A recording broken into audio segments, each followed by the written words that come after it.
Okay, so I'm just like absolutely exhausted and losing my mind. Have been sobbing on and off for like the last, I don't know, hours. By the way, check out the shirt. Yeah, pretty obvious. I was at for my last trick tour last night, and this was my eighth Halsey show, if I did the math right. Like I went to both Webster Halls. I'm very like beyond grateful to have gone there because I was just rewatching those videos this morning, and I'm just like, whoa. And I even went to the album release for The Great Impersonator in October. Don't even get me started on that one. This was my iPad just ran out of storage. This was unlike any Halsey show I've ever seen in my life because it wasn't a Halsey show. It never was a Halsey show. This was like a multi-layered, I sound so fucking pretentious, but this was a multi-layered performance art. And I think a lot of people on Twitter, X, are starting to, well, not starting to, have been drawing these conclusions. Okay, I have a lot of problems because I just ran out of storage again. I am a digital hoarder. Just deleted a lot of stuff. People on Twitter are drawing conclusions about what this means, right? The whole time she comes out in the first, because how do you segment this tour? Yes, there's act one, Alice gets too big, or gets big, but it's too big. Act two is small, but she's too small. And then like finds her way out of the rabbit hole. And so obviously, oh, she's sleeping. This was a dream. She woke up and now it's Halsey. She's Halsey. She's supposed to be playing the show. No. Because what if, hold on. Okay. I have to get my notes. Okay. So I texted myself during the show, and I never do that, but here's what I wrote. Even when she comes back as Halsey, she's dressed like a little rag doll, like she's playing pretend back to the beginning, right? She said, I want to go back to the beginning when it all felt nice. Yes, she's got the blue-haired wig on, and it's like, oh my gosh, now it's finally a real Halsey show. But it's not, because that show's not taking place in 2025. It's taking place in 2015. She went back to the beginning. So now, what did I write? Because tomorrow is today, whatever Alice in Wonderland was saying, right? Tomorrow is yesterday, but yesterday is today, and tomorrow is today, right? All that's like weird, that like whole timey-wimey, I'm getting a little Doctor Who with it. But she gets to go back to the beginning, back to the start, but it's not truly Badlands Halsey. It's Great Impersonator Halsey being Badlands Halsey. And so I'm sure we're all like, yeah, well, duh, she like said she was impersonating it. But I think it's that dilemma where they say like, what would you do if you could go back in time knowing everything now that you know and start back over again? Oh my God, I look fucking nuts. I'm sorry. I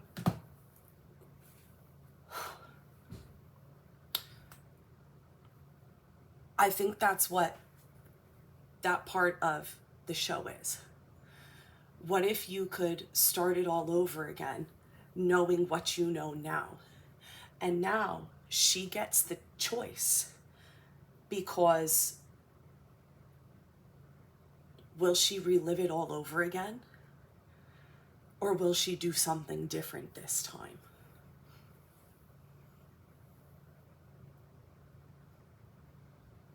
Yes, she woke back up at the start and it was all a dream, but now she's actually back there in time while having everything that happened still as part of her remembered experiences.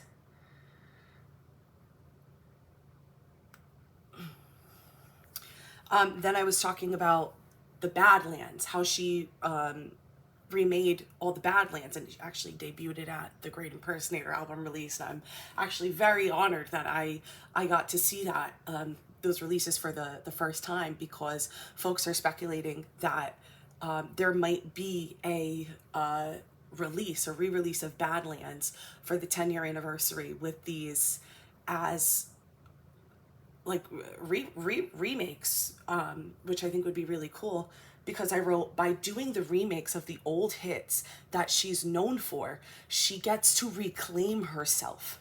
She gets to reintroduce herself to the mainstream crowd by releasing the songs like this, by doing Closer like that, right?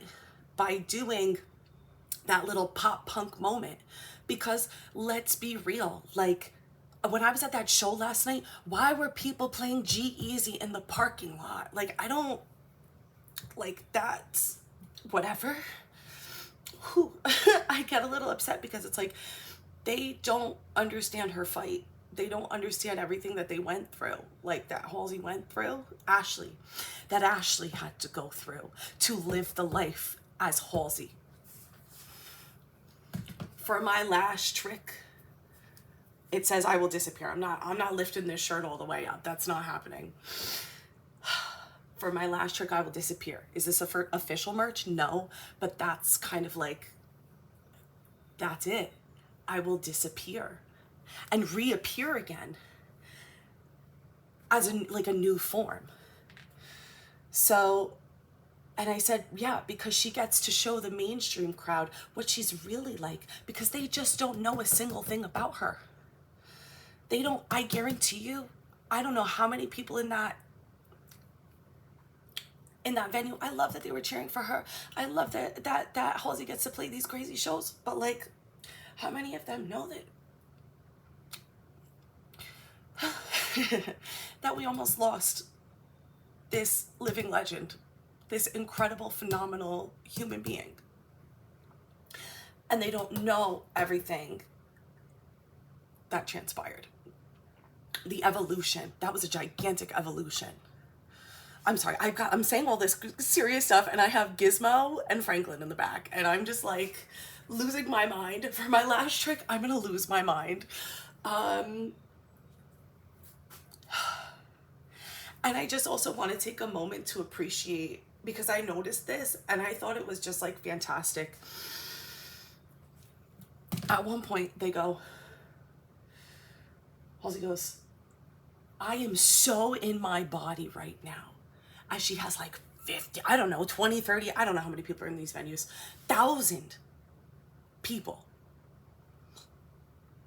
screaming, cheering. Wah! That's a high. I can't even comprehend what that must do to a brain. And she takes a moment and goes, I am so in my body right now. I am so in my body right now. Like, I am, loving this. This is incredible. I'm so grateful I get to be here in front of you. 333 as I recorded that, but that's besides the point. It's not going to be 333 in this video because I kept hitting record a million times because of my storage issues. But I've never seen Halsey do that. Maybe she has. Again, I'm just like, I'm one of those like wild, crazy Halsey fans.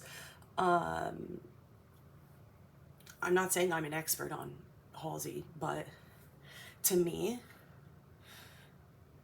that was healing.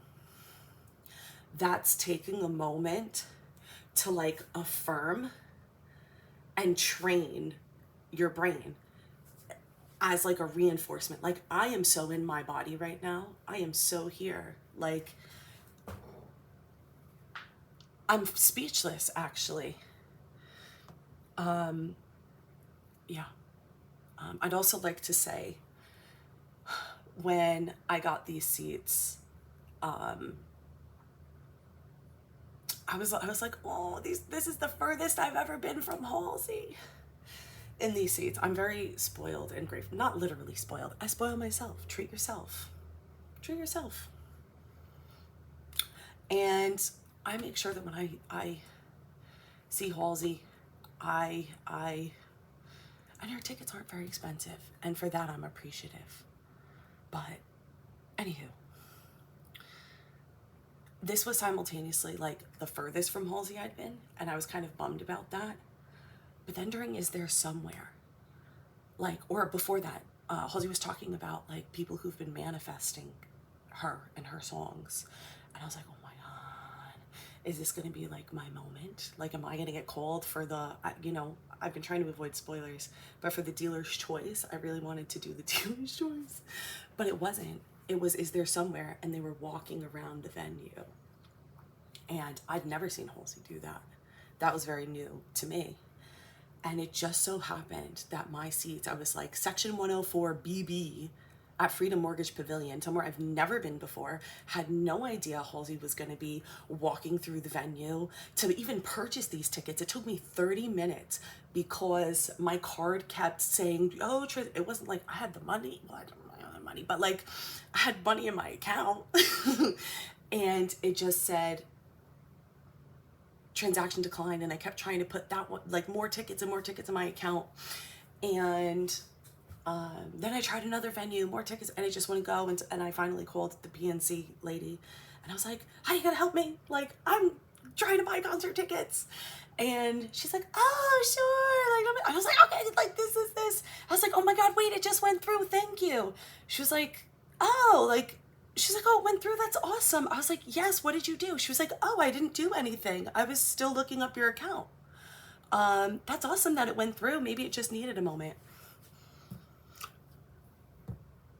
She didn't do anything, but it went through. When the other 5 times I tried, it kept declining. And then it just so happened that those seats I was at was the perfect situation for Halsey to come around.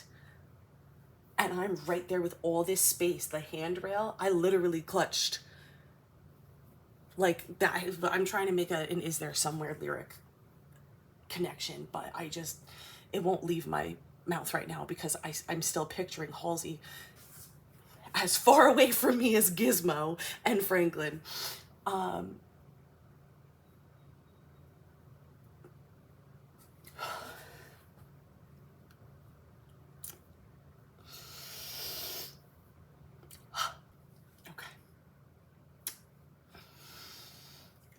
That was the closest I'd ever been to Halsey. And over the years, I've been getting closer and closer. Like I met Avin back in February. And then now it's like, she's like right there. But that's neither here nor there. Basically, I bring this up because I want to point out that for me, it was the duality. I was simultaneously both the furthest I'd been from Halsey in terms of seatings, but also the closest. So I was simultaneously the furthest and the closest. And I feel like that duality plays into all these themes because it's like it's traveling through time, it's traveling through almost like dimensions even, and being subject to the cruel fate, the cruel BDSM tortured lover that is fate and time and God and genuine like lovers who weren't lovers but abusers, and just going through the motions of trying to remember who you are, reclaim who you are, and asking yourself, like, who am I? Like, who am I really? And going back in time, maybe it wasn't her choice to go back in time, to go back to the beginning. Maybe it was. But again, looking at that question of if you could go back in time, knowing everything that you know now, and start over again, what would you do?